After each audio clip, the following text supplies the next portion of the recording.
보고 있는데 갈수록 점점 더 미안한 마음이 커지고 하는 한 사건이 있습니다. 정말 입양 후에 부모에게 학대를 당하다가 16개월의 짧은 생을 마감한 그 어린 정인이 도저히 이해할 수 없고 우리는 막 분노하고 있어요. 근데 이게 분노로만, 감정으로만 끝나면 절대 안 되겠다. 우리가 여기서 분명히 알아야 될 건 무엇이고 어떻게 변화해야 되는가를 좀 생각해 보기 위해서 두 분을 모셨습니다.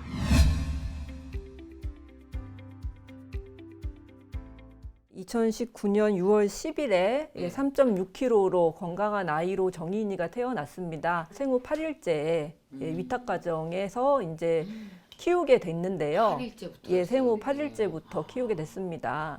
그래서 약 7개월 정도 위탁 가정에서 생활을 했는데 2020년 2월 3일, 그러니까 생후 8개월 무렵부터 이제 이 양 부모와 같이 가족이 돼서 이제 생활을 하게 됐습니다. 근데 입양 당시만 해도 아마 사진들을 많이 보셨을 거예요. 너무나 예쁘고 건강하고 밝은 표정의 아이였는데 불과 9달 만에 입양된 지 271일 만에 사망했다는 소식을 저희가 이제 듣게 됐죠. 그래서 2020년 10월 13일에 16개월 된 정인이가 심정지 상태로 병원 응급실에 실려오게 됩니다.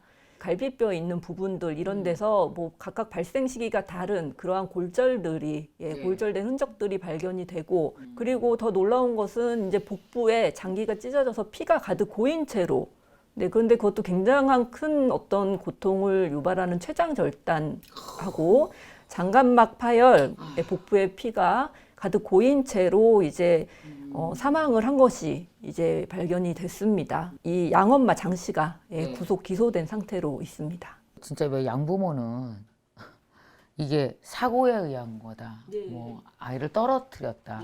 그러다가 이제 뭐 의자에 부딪혀서 그렇게 됐다. 췌장이 이제 굉장히 몸 안쪽 깊숙이 있는 장기이기 때문에 파열되고 절단되는 것까지는 어렵다라는 어떤 전문가의 의견이 있고, 장 씨와 동년배의 연령이 있는 성인 여성이 정말 굉장히 힘을 실어가지고 이제 외력을 가했을 때 그 정도의 이제 손상이 있을 수 있다라는 그러한 지금 뭐 소견들이 나오고 있습니다. 아이에게 어떤 신체적 학대가 지속적으로 있었던 정황이 드러난 거죠. 이제 2020년 2월 달에 입양이 되고 약 한 달 후부터 사실 이 학대가 시작이 됐다라고 보는 게 맞을 것 같습니다. 장 씨가 이제 아이를 혼자 내버려 두고 뭐 4-5시간씩 외출도 하고 뭐 본인이 하는 운동을 뭐 2시간씩 나가서 이제 아이를 혼자 방치해 둔 그러한 정황들이 나오고 있고, 이제 실질적인 어떤 학대의 흔적들이 아이에게서 나타나기 시작한 거는 이제 2020년 3월 달 무렵인데요. 그때 어린이집 선생님이 이제 아이의 뺨에 멍자국 같은 것이 있는 것을 이제 발견하게 되고요. 이제 4월 달 이후부터는 뺨뿐만 아니라 이제 귀 같은 부분에 지속적으로 상처가 있어가지고, 정말 상상하기도 싫지만 대충 이렇게 하고 멍이 안 생기잖아요. 근데 공개된 사진을 보면은요, 그 멍자국이 그 어린이집 선생님은 이게 손바닥 자국인가를 처음에 봤는데 보니까 누가 봐도 저는 딱 보서 이건 발인데 이게 딱 발자국이 이렇게 얼굴에 이쪽 전체가 이제 약간 이렇게 발 모양이라고. 이게 발인가라고 의심했다고 말씀을 하시거든요. 그래서 1차 신고는 이제 5월 달에 이루어지게 됩니다. 5월 25일에 얼굴 부위 쪽으로 상처가 있었는데 허벅지 안쪽으로 멍이 들어있는 걸 보고 어린이집 선생님들이 병원을 데려갔고, 그거를 진료했던 의사가 학대로 신고를 하게 됩니다. 경찰에서는 이제 무혐의라고 해가지고 정인이가 다시 부부의 품으로 다시 이제 돌아가게 된 거죠. 근데 이제 그때 이후로도 계속 이제 학대가 지속이 된 게 밝혀진 거는 이제 6월 달에 아이가 혼자 차량에 이제 방치되어 있는 것을 보고 어떤 사람이 신고를 해가지고 2차 신고가 이루어졌는데 이때도 역시 별다른 조치 없이 그냥 이제 넘어가게 됐습니다. 자꾸 이제 신고가 되니까 이 양모가 어린이집에 보내지 않고 한 2달 정도 데리고 있다가 2달 만에 어린이집에 애가 나타났는데 살이 한 1kg 이상이 빠져 있고 제대로 혼자 걷지도 못하는, 선생님들이 역시 병원에 데려갔고, 마지막 3차 신고가 아이가 죽기 20일 정도 전이거든요. 10월 13일 날 사망을 했으니까. 이렇게 의사가 강력하게 어필을 했을 때 어떤 적극적인 개입만 이루어졌어도 정인이는 지금 그렇게 혼자 외롭게 차디찬 묘지에 있지 않았을 것 같습니다. 이게 정인이가 마지막 날, 그죠? 하루 전날의 모습이에요.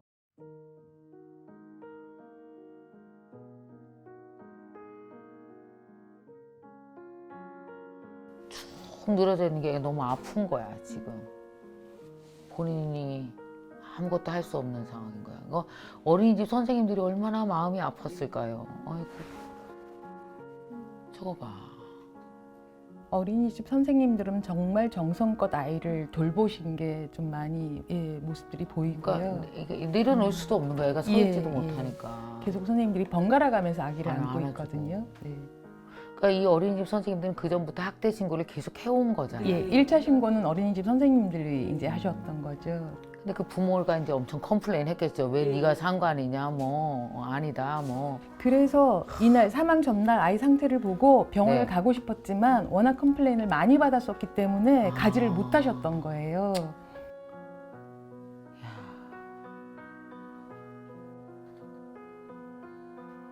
그러니까 어머, 저 가만히 있었잖아, 애가. 저 나이 때 얼마나 깔깔거리고 뛰어놀고 맞아요. 뒹굴고 해야 예. 되는데. 저렇게 가만히 있는 것 자체가 사실은 정상적이지 않다라는 신호거든요. 그러니까 이제 진짜 아이고.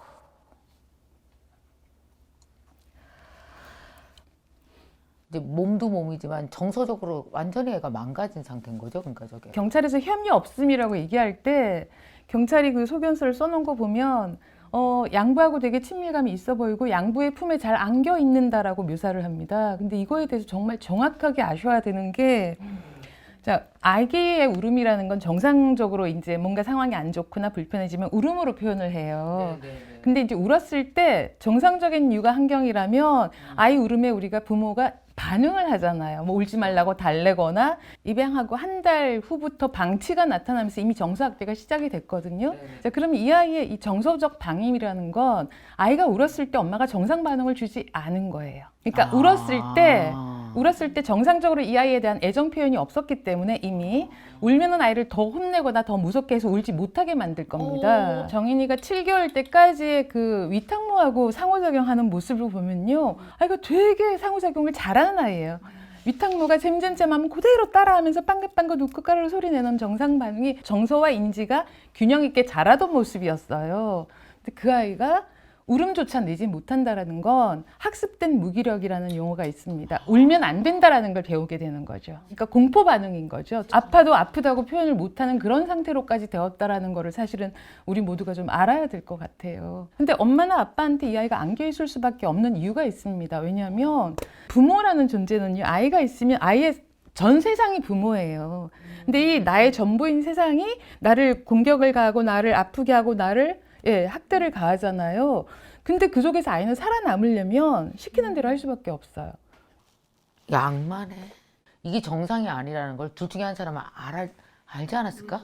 둘 다 한통 속였을까? 막 그게 너무. 2016년에 원영희 사건이라고 혹시 기억하실지 모르겠어요. 계모가 아이를 3개월 동안 화장실에 가둬놓고 결국 사망을 하고 또 그 이후에 사실 2020년에 6월 달에도 천안에서 8살 정도 된 아이를 여행용 가방에 감금시켜 놨다가 결국 사망했던, 뭐 이제 정인이는 16개월이어서 너무 어리지만 이제 그 아동들에 대한 어떤 아동학대 치사 사건들도 있는데요. 학대의 주 범은 계모였는데, 그렇다면 그 친부는 뭐냐? 남자의 말을 들어보면 자기가 개입을 하면 계모가 더 화를 내고 더 애를 학대하기 때문에 자기는 그냥 가만히 있었을 수밖에 없었다. 이런 변명 아닌 변명을 하거든요. 그 양모가 한 모든 행위를 방어하고 변호하는 역할을 끊임없이 한 게 양부예요. 가해자가 있고 피해자가 있잖아요. 근데 보통 그렇게만 분류하고 아니면 이제 아빠 옆에서 방관했다 해서 방관자라는 용어를 쓰지만 학교 폭력에서는요. 동조자가 있어요. 그래서 이 아빠는 되게 치밀하게 자기가 직접 하지는 않았지만 엄청나게 이 행위를 동조한 행위를 엄청나게 했어요. 그리고 끊임없이 변명을 해줬어요. 또 모든 걸 아이 탓으로 돌려요. 이 아이가 워낙 예민했다. 이유식을 안 먹었다. 나 그 얘기 듣는데 말도 정말 안 화가 되는, 나더라고. 정말 화가 나는 이야기를 하고 있죠. 아니, 태어난 지 20개월도 안 된 애가 그럼 예민하지, 세상에 적응하는데. 예, 근데 알아서 사실은 척척하냐? 7개월 때까지 위탁모하고 이 상호작용을 보면은 저희들이 아이들의 기질을 조금 파악을 할 수가 있거든요. 그렇게 예민해 보이지 않았어요. 그리고 잘 먹던 아이인데 먹지도 않고, 제가 더 화가 났던 지점은요, 아이가 배변을 많이 할까봐 적게 먹였다라는 말까지 나와요. 이거는 악마라는 용어가 가장 적합하지 않나 싶습니다. 아니, 그래서 여기서 나오는 얘기가 그거예요. 왜 입양을 했어? 저럴 거면 저 무슨 짓이야? 사실 우리 엄마들로서는 애 하나 키우는 게 얼마나 고된 건지 우리 알거든요. 그래서 사실 입양이라는 걸 선뜻하는 걸 되게 사실은 그게 쉽지 않은 결정인데 이 사람들 입양 심리는 뭐였을까요, 도대체? 말을 하기에 앞서서 이 양모 장 씨의 어떤 성격이라고나 할까 성향에 대해서 먼저 좀 얘기를 해볼 필요가 있을 것 같아요. 언론에 보도된 내용들을 가지고 사실 판단을 하는 거기 때문에 제한점은 분명히 있습니다. 뭐 밝혀진 정보들을 모아보면 그 장 씨가 굉장히 과시적인 자기 과시를 하려고 하는 욕구가 강했고 또 좋은 평판을 이렇게 듣고 싶어하는 자신의 위신을 세우고 싶어하는 그러한 성향을 많이 보였다고 하고요. 뭐 이웃에 의하면은 이제 아이가 사망하기 일주일 전에는 뭐 거의 미친 사람처럼 뭐 고성을 지르는 게 이제 들렸는데 거의 뭐 3시간 정도씩 그게 지속이 되기도 했다, 그 집에서. 그리고 뭐 아이에게 감정 통제를 못하는 모습들도 보였다라는 지인들의 어떤 진술들도 사실 있고요. 그리고 이렇게 감정 조절이 좀 안 되는 부분들, 그리고 자기 중심적인 성향, 자기 뜻대로 되지 않으면은 이제 히스테리적인 반응을 보이는 어떤 성향들. 사실 입양의 이유를 이제 밝혀진 거하고 지금 이 심리에 기인한 거 2가지 정도로 볼 수 있을 것 같은데 이 장 씨에게 입양이라는 거는 방금 말씀하셨듯이 어떤 마음으로 자식을 낳는 어떤 그런 또 다른 가족을 만드는 방법이 아니라 본인의 어떤 과시, 나는 이렇게 입양을 해서 나는 입양으로 봉사활동도 했었지만 실제 입양도 하는 나는 좋은 사람이야. 장 씨가 계속 이제 입양을 하고 나서도 남들이 물어보지도 않았는데 우리가 입양한 애예요 라는 얘기를 계속 하고 다녔다는 거예요. 그걸로 받게 되는 본인의 자기 과시와 평판이나 이런 것들, 본인이 이거를 의식했을지는 알 수 없지만 이 사람의 어떤 성향을 이제 토대로 봤을 때는 그러한 자신의 욕심을 충족하기 위한 수단으로서 이제 입양을 선택한 것이 아닌가라고 일단은 분석을 할 수 있을 것 같고요.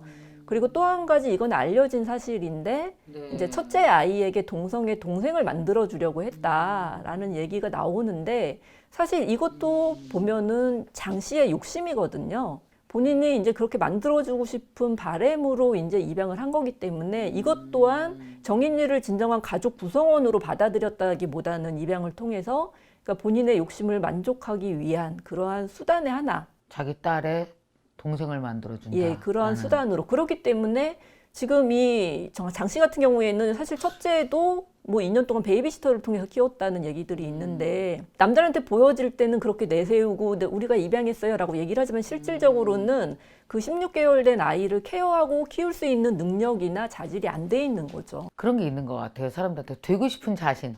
나는 이런 엄마가 되고 싶어와 지금 현재 자신의 모습은 되게 다른데도 불구하고 마치 자기가 상상한 어떤 한 엄마로 그런 모습으로 그런 선한 모습, 남들한테 존경받는 모습. 어머 대단하세요. 어떻게 입양한 아이를 키우세요? 저는 생각도 못해요.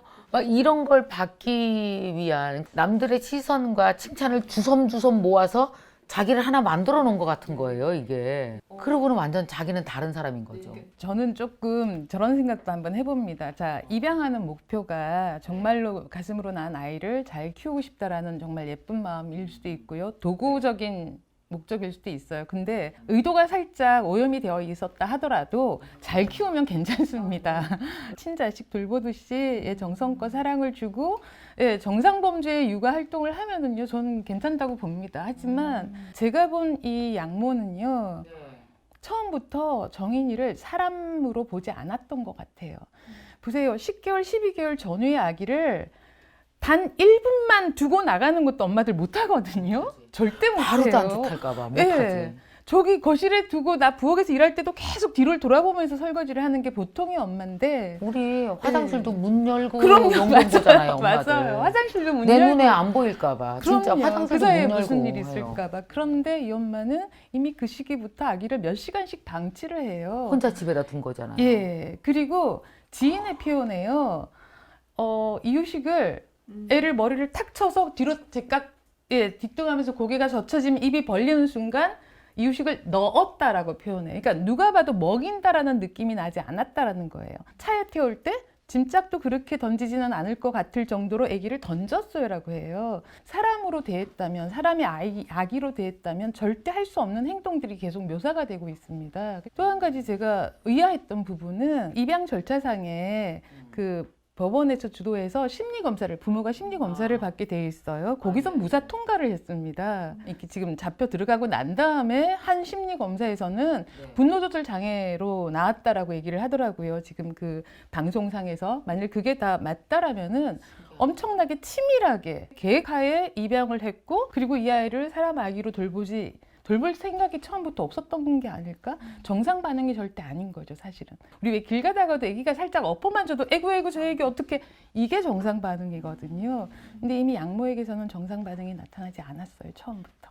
입양 전이랑 후가 그렇게 뭐 5년 이상 차이 나는 것도 아니고 얼마 차이 안 나잖아요. 이렇게 심리 검사가 확 다를 수 있을까요, 사람이? 그런데 이제 법원에서 어떤 종류의 검사까지 이제 종합적으로 했는지는 알 수는 없는데, 예를 들어서 뭐 MMPI라든가 뭐 다면적 인성 검사나 이런 건 자기 보고식 평가예요. 그래서 자기 자기가 보고식? 예, 자기가 읽고 자기가 체크를 해. 자기가 체크를 하는 거거든요. 네네. 근데 이제 이때 장 씨가 이제 입양을 할 때 즈음에는 내가 입양도 하고 되게 뭐 심리적으로 그렇게 불안정하지 않았을 거란 말이죠. 오히려 기분이 좋은 상태였을 거고, 되게 큰 편차로 이렇게 뭐 오류가 있지는 않지만 심리 검사들이 보통은, 하지만은 그때 당시에 어떤 장 씨의 심리 상태가 불안정하지는 않았기 때문에 이 자기 보고식 평가만 했다면 그게 드러나진 않았을 것 같아요. 근데 이제 그 이후에는 당연히 이제 뭐 법원 경찰에 체포된 다음에는 이게 뭐 오열을 하고 뭐 왔다 갔다 하니까 심리가, 그게 이제 그대로 또 심리 검사에 반영이 되는 거죠.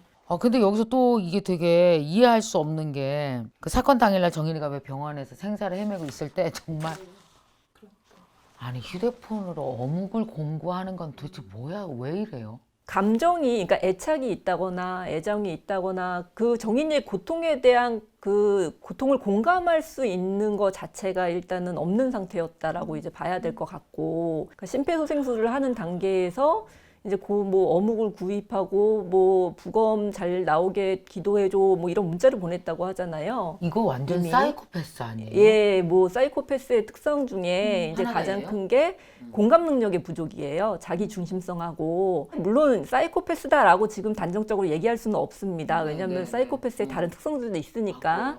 근데 이제 사이코패스의 일부 특성을 이 장 씨가 보이고 있는 거는 맞는 것 같고요. 또 한편으로 주목해야 될 거는 이 아마 사망 즈음인 것 같은데, 이제 의료진의 진술에 의하면 아까 말씀하셨지만 이제 뭐 아이가 이제 죽는 시점이었던 것 같아요. 그랬더니 뭐 무릎을 꿇고 오열을 하고 울부짖고, 우리 아이가 죽으면 어떡하나 이러면서 막 울부짖었다고 그렇게 얘기를 하거든요. 근데 지금 또 이제 나오는 얘기들은 경찰 조사를 하는데 조사를 이어나가지 못할 정도로 너무 오열을 해서 이제 조사를 못하고 뭐 그 정도다라고 얘기를 하는데, 저는 사실 이 장 씨의 눈물이 정인이를 위한 눈물일까? 그러니까 정인이에 대해 했던 게 자기가 미안하고 후회가 되고 죄책감을 느껴서 하는 눈물일까? 라는 거에 대해서 생각을 해볼 필요가 있고, 저는 이 눈물에 속으면 안 된다고 사실 생각을 합니다. 저 장 씨가 보이는 행동은 어떻게 보면은 자기 연민에 빠져서 보이는 그러한 행동일 수도 있고요. 지금 자기의 처지나 이런 것들 때문에. 예, 그리고 남들에게 어떤 보여져야 되는 그러한 것들 때문에 스스로가 그렇게 이제 뭐 본인의 감정 상태를 이렇게 뭐 격렬하게 느끼기 때문에 그런 눈물이 나올 수도 있는 거고, 그러니까 겉으로 운다고 해가지고 그게 되게 죄책감이야 참회야 이렇게 받아들이기만 하면은 안 될 것 같아요. 강력범죄 많이 해보셨으니까 이 사람이 저지른 범죄와 지금의 이 사람의 모습이 조사받을 되게 다른 사람들 많아요? 범죄를 저지를 때는 굉장히 흥분된 상태, 격앙된 상태인데요. 뭐 검거가 된 이후에는 오히려 좀 차분해진 모습을 보이는 사람들이 주로 좀 많이 있거든요. 왜냐하면 일단은 어떤 과정들이 거의 다 끝났기 때문에. 근데 지금 장 씨는 되게 지금 기로에 서 있는 거잖아요. 아동학대 치사일지 살인죄일지 이제 본인의 형량이나 이런 것들이 굉장히 좌우가 되는 상태가 되기 때문에. 차이가 많이 나나요? 아동학대 치사 같은 경우에는 법에 정해진 형량으로는 5년 이상에서 무기징역까지는 가능한데, 이제 대법원에서 권고하는 양형 기준이라는 게 있다고 합니다. 근데 거기서 아동학대 치사면 보통 4년에서 7년.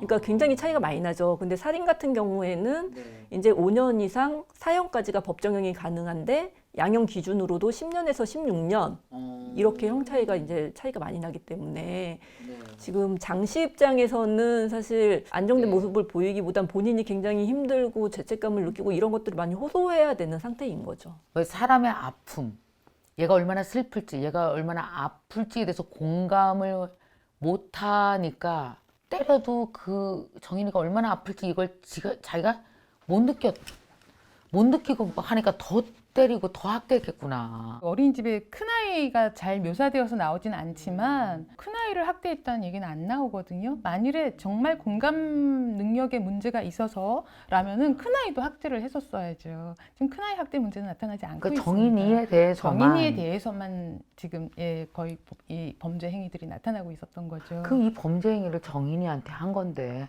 자기 딸이 옆에 지켜보지 않았을까?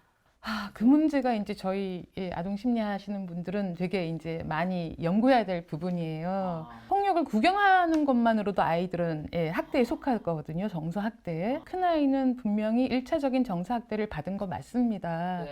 자, 그런데 이제 여기서 우리가 조금 더 이 입양 가정이라는 특수성은 사실 여기서 좀 우리가 지켜봐야 될 부분인데요. 입양 가정에는 친자가 있고 입양아가 있잖아요.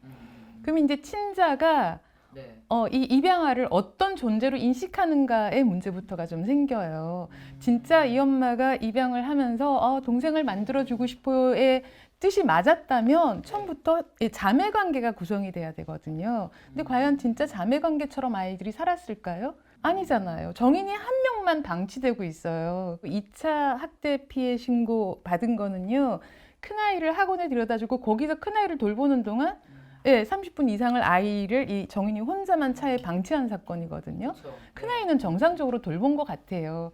근데 이제 이 친자라는 아이가 동생을 동생으로 돌보지 않게 되는 거잖아요. 저희들이 이제 큰아이를 정확하게 보지 않은 채 말하는 건 정말 조심스럽긴 하지만 큰아이가 동생을 계속 혼내는 걸 봐요.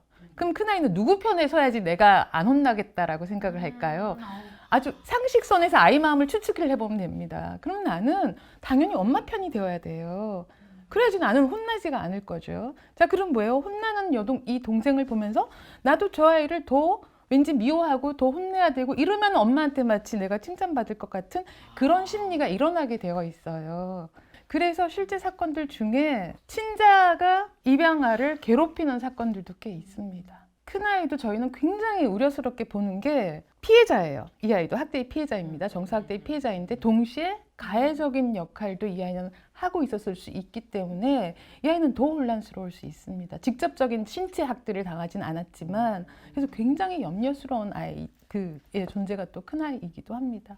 16개월짜리 아이 우리 보면은 정말 그때부터 옹알옹알 말도 잘하고 뛰어다니고 뭐 온갖 거 책 다 빼고 막 그럴 때잖아요. 이제 이제 좀 지나고 나서 얼마나 외로웠을까요?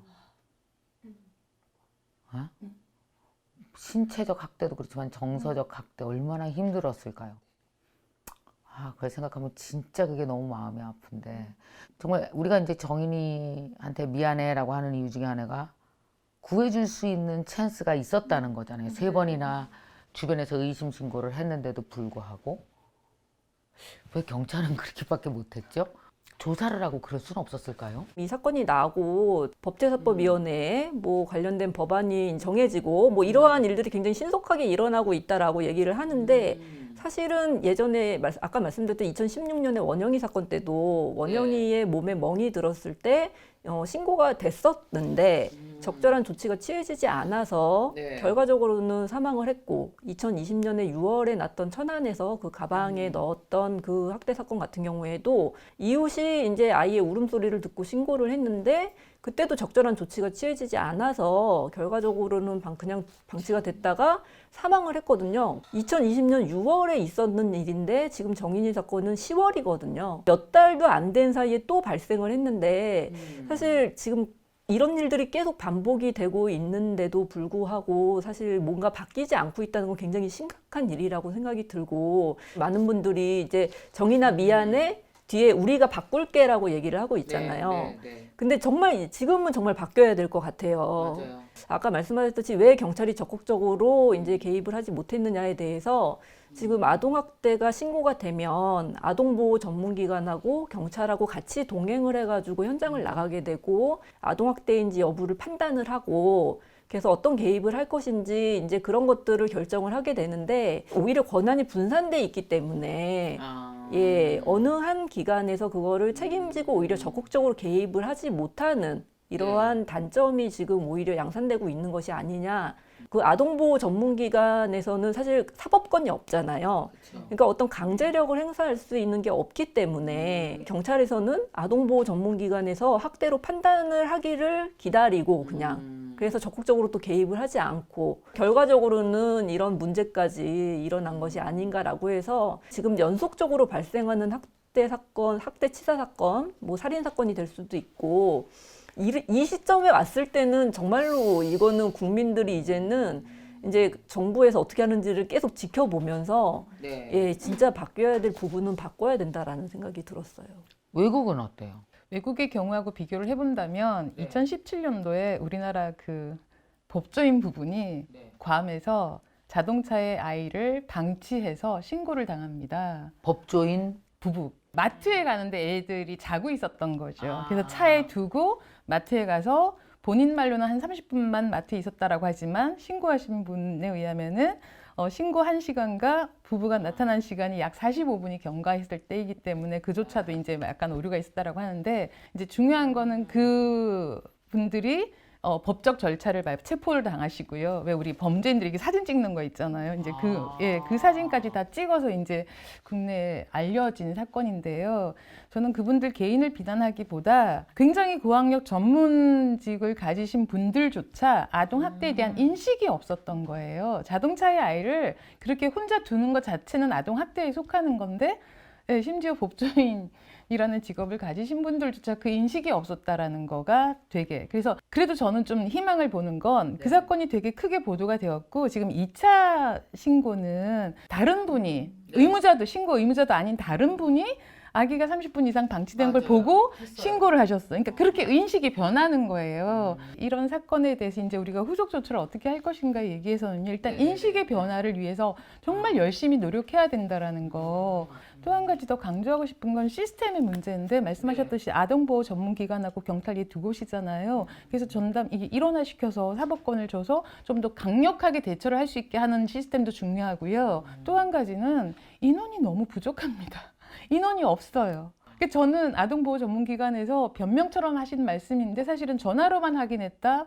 예, 부모하고만 통화만 했는데 아이는 확인이 안 되잖아요. 그러니까 가야 되는 거죠. 그렇죠. 가서 아이를 확인을 해야 되는데 우리는 누구나 그 얘기를 들으면 아니 가서 확인을 해야지 전화로 수십 통을 하면 무슨 소용이야를 너무 당연한데 사실 이 당연한 사실을 그분들이 모를 거라는 생각은 안 들어요. 근데 현실적으로 여기서 전화도 받아야 되고요. 가서 확인도 해야 되는데 아동보호 전문기관에서 담당하는 아동의 수가 그렇게 1인당 1명이 아닌 거잖아요. 절대적으로 인원이 부족합니다. 전담 인력이 굉장히 부족해서 시스템을 마련할 때 이런 모든 절차를 행정적으로만 생각하시면 안 됩니다. 아동의 문제는요, 영유아 문제는 아이의 마음의 문제예요.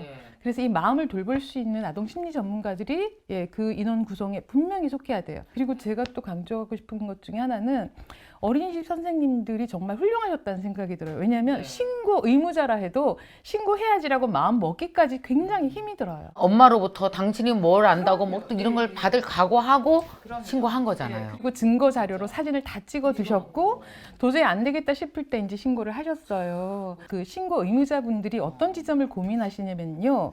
자, 신고를 마음 먹고 하잖아요. 근데 그 후의 절차가 2차 트라우마가 되기도 합니다.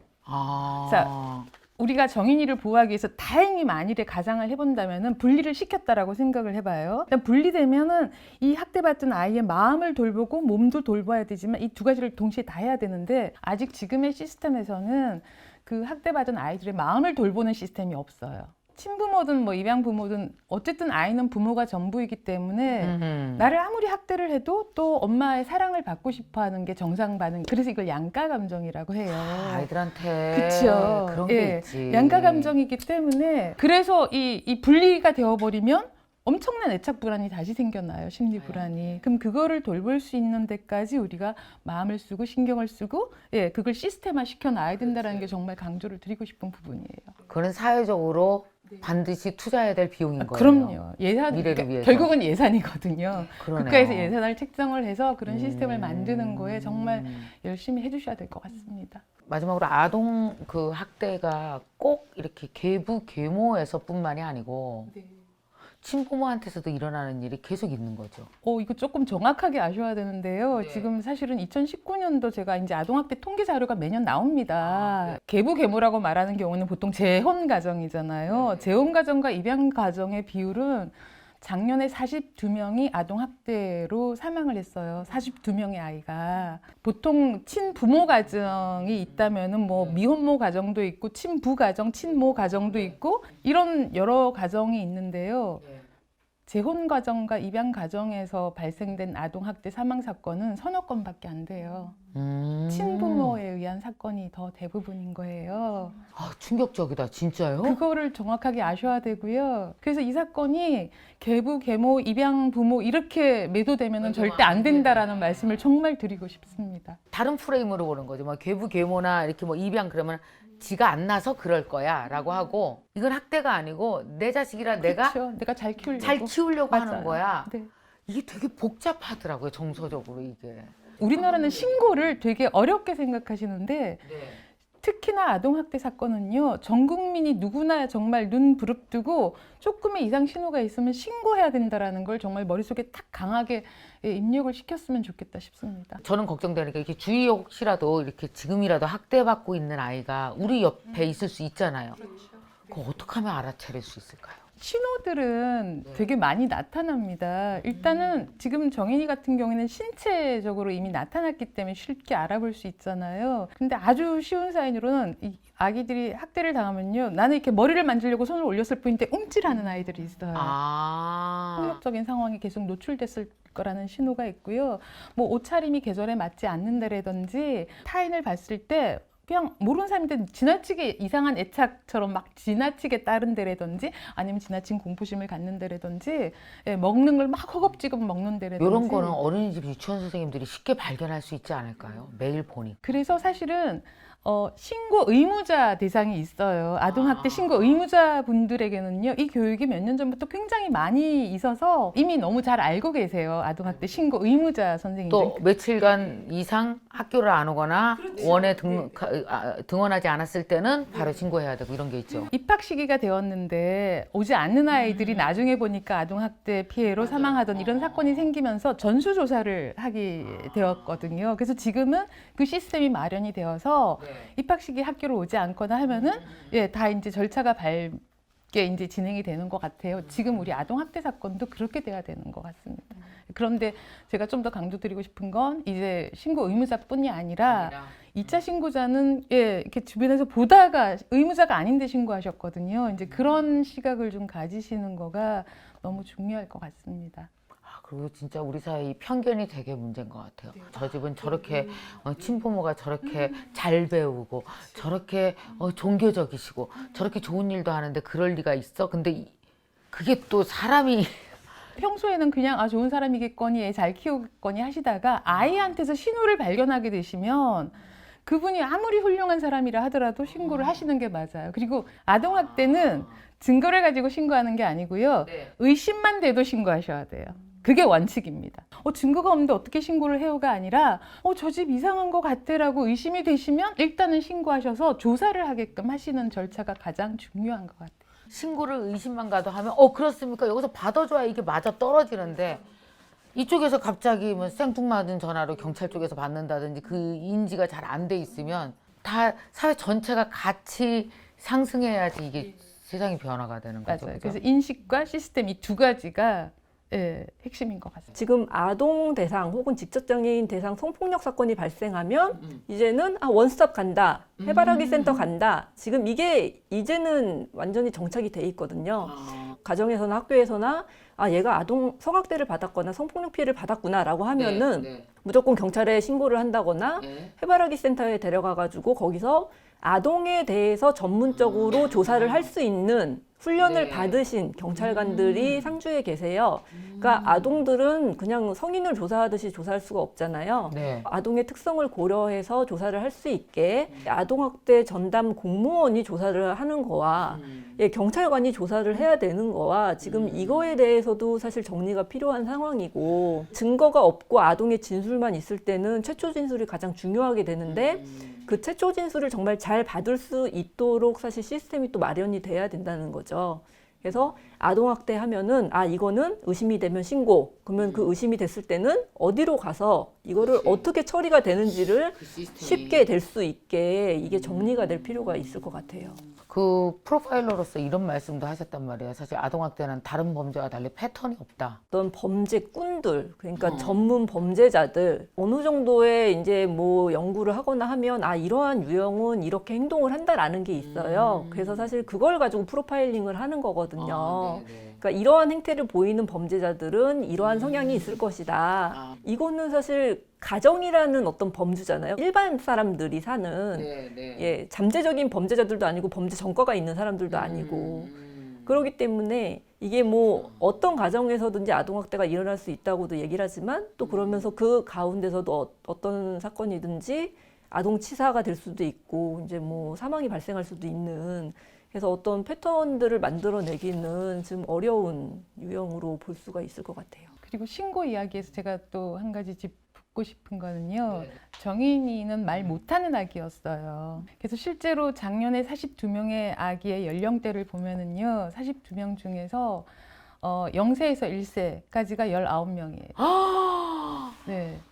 그리고 태어난 지 1세에서 2세까지, 그러니까 보통 24개월까지 아이들이 아직 언어가 잘 안 트잖아요.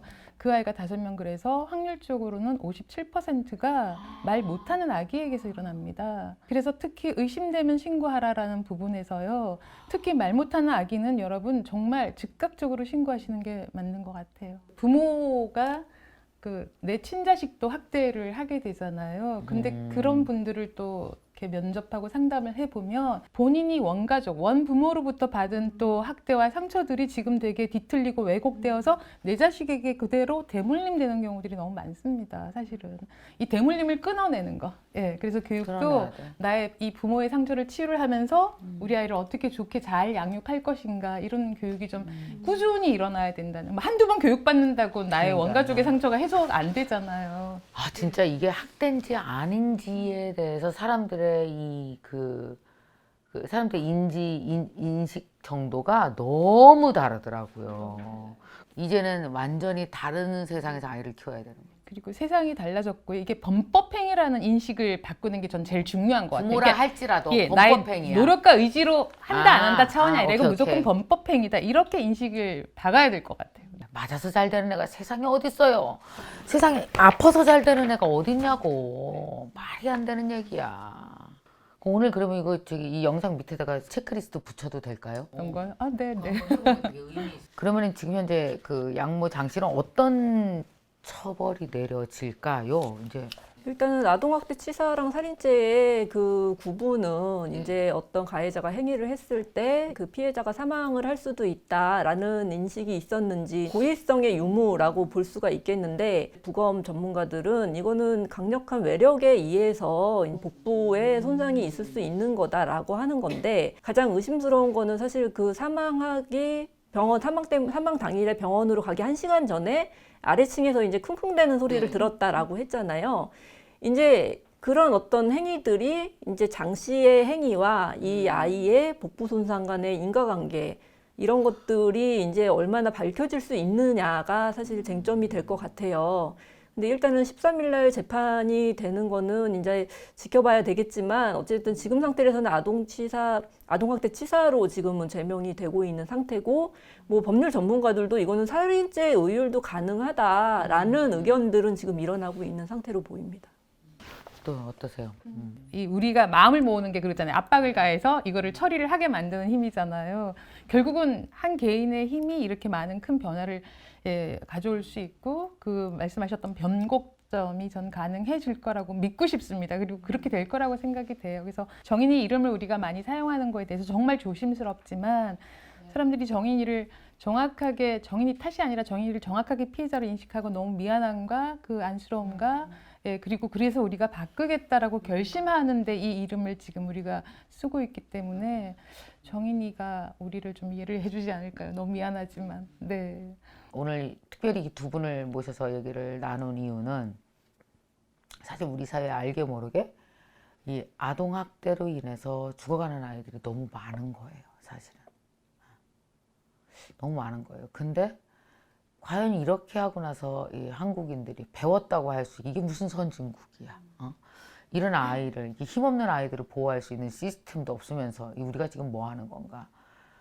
이걸 받아들이고 성숙했어라는 것까지 끝내지 않고 이걸 끝까지, 그러니까 한 번 더 산을 넘었으면 좋겠어요. 이 산을 넘고, 그래서 우리 아이들이 내가 낳건 내가 낳지 않았건 이 땅에서 우리 주위에서 사는 우리 모든 아이들이 좀 더 안전한 환경에서 적어도 생명의 위협을 받는 일은 없어야 되잖아요. 클 수 있도록 우리가 도와줘야 될 것 같습니다. 우리가 변해야 될 것 같고요. 우리가 거기에 한 부분이, 여러분이, 이 방송을 보시는 여러분이 거기서 중요한 역할, 변화의 한 사람이, 한 사람 한 사람이 다 되셨으면 좋겠습니다.